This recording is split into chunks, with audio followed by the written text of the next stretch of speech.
Hey guys, welcome back to the channel after so long time.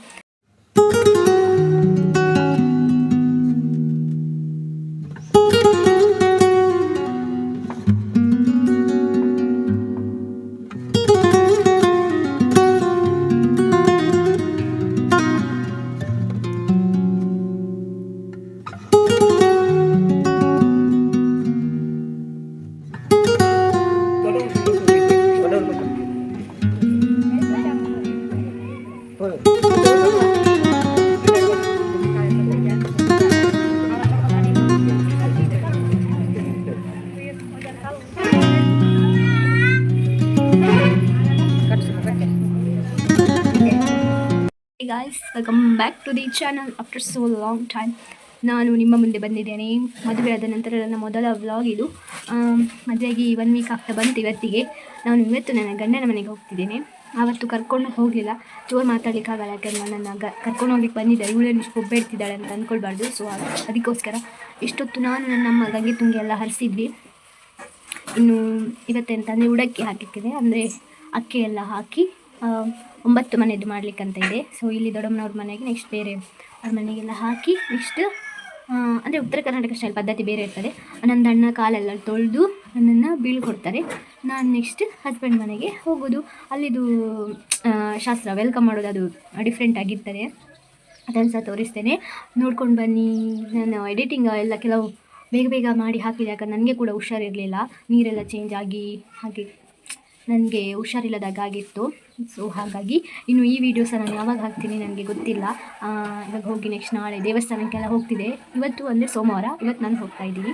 So ನನ್ನ channel ಯಾರಾದರೂ ಹೊಸದಾಗಿ ನೋಡ್ತಿದ್ರೆ ತಪ್ಪದೇ ಸಬ್ಸ್ಕ್ರೈಬ್ ಮಾಡಿ, ಹಾಗೆಲ್ಲರೂ ಲೈಕ್ ಮಾಡಿ, ಶೇರ್ ಮಾಡಿ, ಕಮೆಂಟ್ ಮಾಡಿ. ನಾನು ಒಳ್ಳೆ ಗೌರಮ್ಮನ ಥರ ಕಾಣ್ತಿದ್ದೀನಿ ಅಂತ ಹೇಳಬೇಡಿ, ಯಾಕಂದ್ರೆ ನಾನು ಕಾಣ್ತಿದ್ದೀನಿ ಆಲ್ರೆಡಿ, ನನಗೆ ಗೊತ್ತು. ಇದು ಪ್ಲೀಟ್ಸ್ ತುಂಬ ದೊಡ್ಡ ಮಾಡಿದರೆ, ಯಾಕಂದರೆ ಇದನ್ನು ತೆಗಿಬೇಕು, ಇದು ಮಾತ್ರ ಇಡಬೇಕು. ಅಂದರೆ ಉಡಕ್ಕೆ ಹಾಕಲಿಕ್ಕೆ ಇದು ಬೇಕಲ್ಲ, ಪಿನ್ ಮಾಡಿದರೆ ಅದಾಗಲ್ಲ. ಪ್ಲೀಟ್ಸ್ ಎಲ್ಲ ಕರೆಕ್ಟ್ ಮಾಡಿದರೆ ಅದಕ್ಕೋಸ್ಕರ ಮತ್ತೆ ಹೋಗುವಾಗ ನಾನು ಪ್ಲೀಟ್ಸ್ ಕರೆಕ್ಟ್ ಮಾಡಿಕೊಂಡು ಹೋಗ್ತೇನೆ.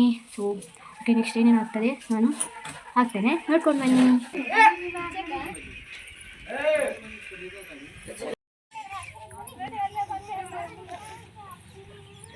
ನಮ್ಮ 2 ದೊಡ್ಡಮ್ಮನವರ ಮನೆಯಿಂದ ಹಾಕಿಸ್ಕೊಂಡು ನೆಕ್ಸ್ಟ್ ಬೇರೆ ಅಂದರೆ 9 ಮನೆಗೆ ನಾನು ಹೋಗಬೇಕು. ಅವರೆಲ್ಲ ಫಸ್ಟ್ ಹಾಕುವವರು 5 ದವಸ ಧಾನ್ಯಗಳನ್ನು ಹಾಕ್ತಾರೆ, ಆ ಥರ. ನೆಕ್ಸ್ಟ್ ಹಾಕೋರು ಅದು ಅವ್ರ ಇಷ್ಟ, ಬರೀ ಅಕ್ಕಿ ಆದರೂ ಹಾಕ್ಬೋದು ಅಥವಾ ಜೋಳ ಮತ್ತು ಅಕ್ಕಿ ಮಿಕ್ಸ್ ಮಾಡಿ ಹಾಕ್ಬೋದು. ಆ ರೀತಿ 9 ಮನೆಯಲ್ಲಿ ನನಗೆ ಅದನ್ನು ಹಾಕ್ತಾರೆ. ಅದರಲ್ಲೂ ಪುನಃ ನನಗೆ ಇದು ಎಲ್ಲ ಫಸ್ಟ್ ಟೈಮ್ ಅಲ್ಲ. ಸೊ ಅದು ನಾನೇನು ಹಿಡ್ಕೊಂಡಿದ್ದೀನಿ ಈಗ ಉಡಿಯಲ್ಲಿ, ಅದು ಒಂದು ಕಾಳು ಕೂಡ ಚೆಲ್ಲಿಕ್ಕಿಲ್ಲ ಅಂತ. ಅದು ಎಷ್ಟು ವೆಯ್ಟ್ ಇತ್ತಂದರೆ, ಅದು ಸಹ ಮನೆ ಹತ್ರ ಇಲ್ಲ, ದೂರ ದೂರ ಇದೆ. ಅಷ್ಟು ಸತಿ 1-2 ಸತಿ ನಡೆದಿದ್ದೀನಿ ನಾನು. ಅಯ್ಯೋ ಎಲ್ಲಿ ಬೀಳುತ್ತೆ ಏನು ಅಂತ ಅಂದ್ಕೊಳ್ತಿದ್ದೆ, ಯಾಕಂದರೆ ತುಂಬ ಭಾರ ಆಗಿತ್ತು ಅದು. 9 ಮನೆಯದ್ದು ಅಷ್ಟು ಹಾಕಿದ್ದಾರೆ ಅಂದರೆ.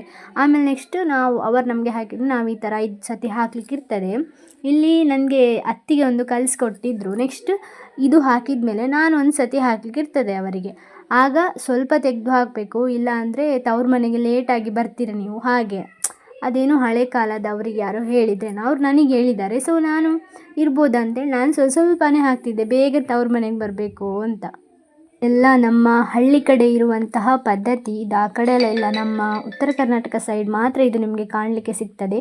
ಸೊ ಮತ್ತೆ ಯಾರೂ ತಮಾಷೆ ಮಾಡಲಿಕ್ಕೆ ಹೋಗಬೇಡಿ, ಒಂದೊಂದು ಊರಿಗೆ ಒಂದೊಂದು ಪದ್ಧತಿ ಇರ್ತದೆ. ಸೊ ಹಾಗೆ ಇದು ನಮ್ಮ ಊರಿನ ಪದ್ಧತಿ. ಇದು ಹಾಕ್ತಿರೋ ನನ್ನ ಚಿಕ್ಕಮ್ಮ, ಆದರೆ ಅವ್ರ ಮನೆಯದಲ್ಲ, ಬೇರೆ ಅಲ್ಲಿ ನನ್ನ ಚಿಕ್ಕಮ್ಮ ಹಾಗೆ ನನ್ನ ಅತ್ತಿಗೆ ಅವರೆಲ್ಲ ಇದನ್ನು ಹಾಕಿದ್ದಾರೆ. ಸೊ ನಮ್ಮ ದೊಡ್ಡಮ್ಮನ ಮನೇಲಿ ಹಾಕಿದ್ದು ವೀಡಿಯೋ ತೆಗೀಲಿಲ್ಲ. ಸೊ ಹಣೆಯಲ್ಲಿ ಅಲ್ಲಿಯೇ ಹಚ್ಚಿದ್ರು ಅವರು. ಅದು ಮೇಯ್ನ್ ನಮ್ಮದ್ರಲ್ಲಿ, ಅದೆಲ್ಲ ಮೇಯ್ನ್. ಏನು ಕುಂಕುಮ ಮತ್ತು ವಿಭೂತಿ ಅದೆಲ್ಲ ಮೇಯ್ನ್ ಇರಲೇಬೇಕು.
ಎಲ್ಲ 9 ಮನೆದು ಮುಗಿದು ನೆಕ್ಸ್ಟ್ ನಾನು ನಮ್ಮ ಮನೆಗೆ ಬಂದು ದೇವರ ಕೋಣೆ ಅಲ್ಲಿ ದೇವರನ್ನ ನಮಸ್ಕಾರ ಮಾಡಿ ನೆಕ್ಸ್ಟ್ ಟೆಂಪಲಲ್ಲಿ ಹೋಗಲಿಕ್ಕಿತ್ತು.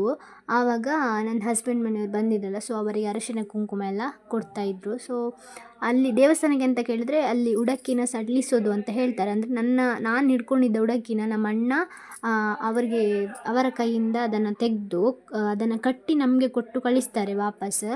ಅದಕ್ಕೋಸ್ಕರ ಫಸ್ಟ್ ಮನೆಗೆ ಬಂದು ಮತ್ತೆ ನೆಕ್ಸ್ಟ್ ಪುನಃ ದೇವಸ್ಥಾನಕ್ಕೆ ಹೋಗಲಿಕ್ಕಿತ್ತು. ಇದೆಲ್ಲ ಗ್ರೀನ್ ಕಲರ್ ಇರೋಳು ನಂದು ಹಸ್ಬೆಂಡಿದ್ದು ಮಾವನ ಮಗಳು. ನೆಕ್ಸ್ಟ್ ರೆಡ್ ಕಲರ್ ಅವಳು ಸಹ ರಿಲೇಷನ್ ತಂಗಿ ಆಗಬೇಕು, ಅವರೆಲ್ಲ ಬಂದಿದ್ದರು. ಬ್ಲೂ ಕಲರ್ ಸ್ಯಾರಿ ನನ್ನ ಅತ್ತಿಗೆ, ಆಲ್ಮೋಸ್ಟ್ ಎಲ್ರಿಗೆ ಗೊತ್ತಿರ್ಬೋದು ಅಂತ ಅಂದ್ಕೊಳ್ತೇನೆ.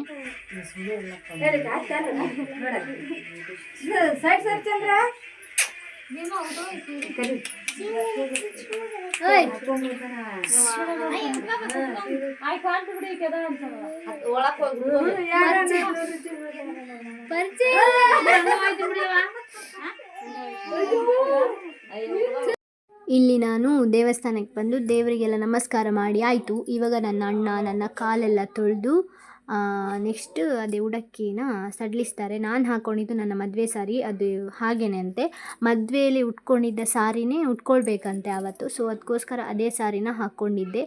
ಇವಾಗ ಇಲ್ಲಿ ಎಲ್ಲರದ್ದು ಎಮೋಷ್ನಲ್ ಮೂಮೆಂಟ್ ಸ್ಟಾರ್ಟ್ ಆಗ್ತದೆ. ಎಲ್ಲರ ಕಣ್ಣಲ್ಲಿ ಸಹ ಕಣ್ಣೀರು ಶುರುವಾಗ್ತದೆ. ನನ್ನ ಅಣ್ಣ ಯಾವಾಗ ಅದನ್ನ ಅವನಿಗೆ ಕೊಟ್ಟ ಬಟ್ಟೆನ ಮುಂದೆ ಹಾಕಿ ಅಕ್ಕಿ ತೊಗೊಳ್ಳಿಕ್ಕೆ ಸ್ಟಾರ್ಟ್ ಮಾಡ್ತಾನೆ, ಆವಾಗ ಫುಲ್ ಕೂಗಲಿಕ್ಕೆ ಬರ್ತದೆ. ನನಗೆ ಕೂಗಿದ್ದೀನಿ. ನೆಕ್ಸ್ಟು ಎಲ್ಲರೂ ಕೂಗಿದ್ದು ನನ್ನ ತಂಗಿ ಬ್ಲಾಗ್ ಮಾಡಿದಳೆಲ್ಲೋ ಗೊತ್ತಿಲ್ಲ, ಯಾಕಂದರೆ ಅವಳು ಕೂಡ ಅಳ್ತಾ ಇದ್ಲು. ಅದಕ್ಕೋಸ್ಕರ ಎಷ್ಟು ಮಾಡಿದಾಳೆ ಅಷ್ಟನ್ನು ಹಾಕ್ತಿದ್ದೀನಿ. ವಿಡಿಯೋ ಇಷ್ಟ ಆಗಿದ್ದಲ್ಲಿ ತಪ್ಪದೇ ಸಬ್ಸ್ಕ್ರೈಬ್ ಮಾಡಿ, ಹಾಗೆ ಲೈಕ್ ಮಾಡಿ, ಶೇರ್ ಮಾಡಿ, ಕಮೆಂಟ್ ಮಾಡಿ. ನಮ್ಮದ್ರಲ್ಲಿ ಹೀಗೇ ತಂಗಿಯ ಕಾಲನ್ನು ನಮಸ್ಕಾರ ಮಾಡ್ತಾರೆ. ಯಾವತ್ತು ಅಣ್ಣನ ಕಾಲನ್ನು ನಮಸ್ಕಾರ ಮಾಡೋದಿಲ್ಲ ನಾವು, ಅವರು ನಮಸ್ಕಾರ ಮಾಡಿಸ್ಕೊಳ್ಳೋದು ಕೂಡ ಇಲ್ಲ. ನಾನು ಅಳೋದು ನೋಡಿ ನನ್ನನ್ನು ಕರ್ಕೊಂಡು ಹೋಗ್ಲಿಕ್ಕೆ ಬಂದಿದ್ದ ನನ್ನ ಗಂಡಂದು ಚಿಕ್ಕಪ್ಪ ಅವರಿಗೆ ಸಹ ಅಳು ಅಂದರೆ ಫುಲ್ ಎಮೋಷ್ನಲ್ ಆಗಿದ್ರು. ಅವರು ಕೂಡ ಅವರು ಸಹ ಫುಲ್ ಫೇಸೆಲ್ಲ ಡಲ್ ಇತ್ತು, ಅಳ್ತಾ ಇದ್ದಾರೆ ಏನೋ ಅನ್ನಿಸ್ತು ನನಗೆ. ಹಾಗೆ ನಾನು ಮೆಲ್ಲ ಕೂಗ್ತಿದ್ದೆ. ನಂದು ಚಿಕ್ಕಮ್ಮ ಫುಲ್ ಜೋರು ಅಳ್ಳಿಕ್ಕೆ ಸ್ಟಾರ್ಟ್ ಮಾಡಿದರು. ನನಗೆ ಇನ್ನೂ ಕಂಟ್ರೋಲೇ ಆಗಲಿಲ್ಲ, ಮತ್ತೆ ಜೋರು ಕೂಗಿಬಿಟ್ಟೆ.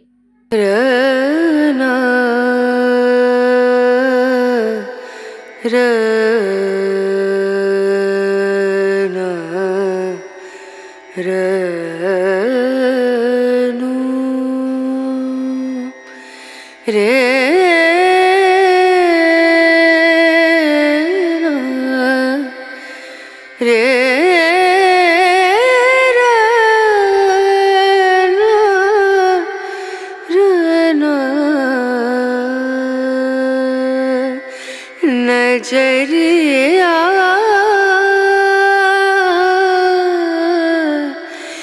लागे नहीं ನಮ್ಮನ್ನ ಹುಡುಗಂದು ಊರಿಗೆ ಕರ್ಕೊಂಡು ಬಂದರು. ಅಲ್ಲಿ ಬಂದು ಅಲ್ಲಿದು ದೇವಸ್ಥಾನಕ್ಕೆಲ್ಲ ಹೋಗ್ಲಿಕ್ಕೆ ಇತ್ತು, ಅಲ್ಲೆಲ್ಲ ದೀಪ ಎಲ್ಲ ಹಚ್ಚಿ ಬರಲಿಕ್ಕೆ. ಸೊ ನಾವು ಅಲ್ಲಿಗೆ ಹೋಗಿದ್ವಿ. ನನಗೆ ಮೊದಲೇ ಗೊತ್ತಿದೆ ಆ ಊರಿದು ದೇವಸ್ಥಾನ, ಯಾಕಂದರೆ ನನ್ನ ಅಮ್ಮನ ತವ್ರ ಮನೆ, ಸೊ ಚಿಕ್ಕ ಇದ್ದಾಗೆಲ್ಲ ಹೋಗ್ತಿದ್ದೆ. ಸೊ ಹಾಗಾಗಿ ಅಲ್ಲಿದು ಕೆಲವರೆಲ್ಲ ಪರಿಚಯ ಕೂಡ ಇದ್ದಾರೆ, ಆದರೆ ಜಾಸ್ತಿ ಹೋಗಲ್ಲ. ನಾನು ಚಿಕ್ಕ ಇದ್ದಾಗ ಹೋಗಿದ್ದೆ ಅಷ್ಟೇ. ಅಲ್ಲಿ ಎಲ್ಲರೂ ಸಹ ಮಾತಾಡಿಸ್ತಾ ಇದ್ರು ಮದುಮಕ್ಕಳ ಹಾಗೆ ಅಂತೇಳಿ. ಸೊ ಹಾಗೆ ಮಾತಾಡಿ ನಗಳ್ತಾ ಇದ್ವಿ.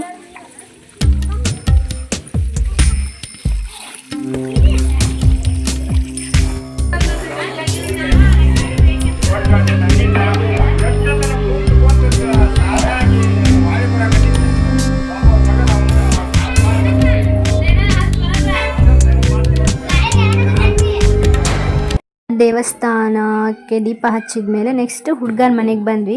ಅಲ್ಲಿ ನಮಗೆ ನಿಂಬೆಹಣ್ಣಲ್ಲೆಲ್ಲ ದೃಷ್ಟಿ ತೆಗಿತಿದ್ರು. ಇದು ಹುಡುಗಂದು ಚಿಕ್ಕಪ್ಪ, ಇಬ್ಬರಿಗೆ ಸಹ ದೃಷ್ಟಿ ತೆಗೆದು ಮತ್ತೆ ಮನೆ ಒಳಗೆ ಕರ್ಕೊಂಡ್ರು. ಮನೆ ಒಳಗೆ ಕರ್ಕೊಳ್ಳುವಾಗ ನಮ್ಮ ಕಡೆ ಪದ್ಧತಿ ಬೇರೆ ಇದೆ. ಸೇರು ಒದೆಯೋದಕ್ಕಿಂತ ಮುಂಚೆ ಬೇರೆ ಕಾಲ ಹತ್ರ ಮುಳೆ ಇಟ್ಟು ಅದನ್ನು ಇದು ಮಾಡ್ತಾರೆ.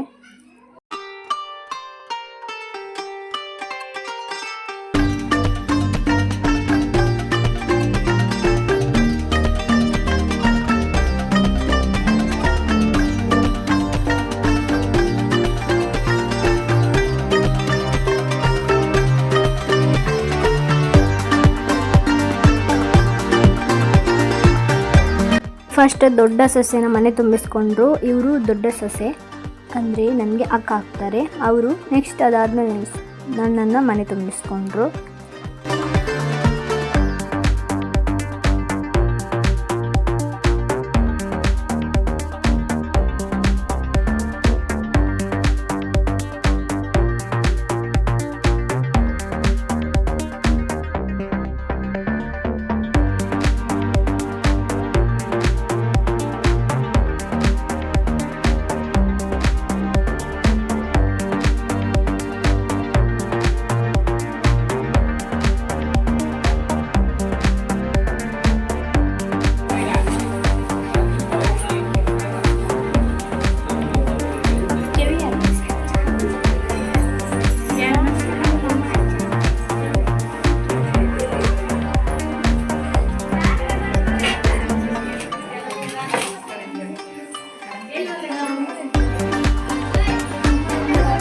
Check